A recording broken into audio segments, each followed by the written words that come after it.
Indirect గా hint ఇచ్చేసిందా? ఇక త్వరలోనే మరోసారి పెళ్లిపీట లెక్కనుందా? ఇప్పటిదాకా ప్లే చేసిన స్లో అండ్ స్టడీ స్ట్రాటజీ అందులో భాగమేనా? ఇన్ని రోజులు దాగుడు మూతలకి ఇంకా ఎండ్ కార్డ్ పడ్డట్టేనా?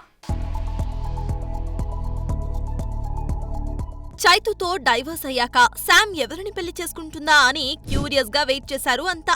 ఇక ఈ అమ్మడు కూడా సింగిల్ గా ఉండటం నా వల్ల కాదంటూ రాజ్ నిడిమోరుతో చెట్టాపట్టాలేసుకుంటూ చక్కర్లు కొట్టింది కూడా. అయితే అప్పటికే రాజ్ కి మ్యారేజ్ అవ్వడమో మరేంటో తెలియదు కానీ ఎక్కడా మ్యారేజ్ టాపిక్ తీసుకురాలేదు ఈ జోడి. అలాగని ఈ ప్రేమ పక్షులు ఎక్కడా ఆగలేదు సరికదా.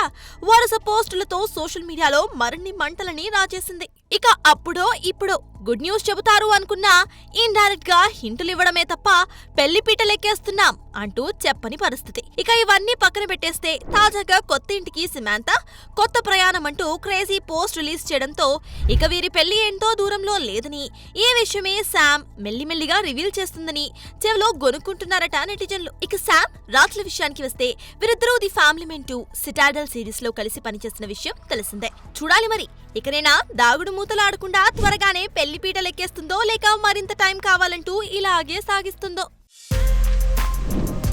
For more videos like this, subscribe Big TV channel.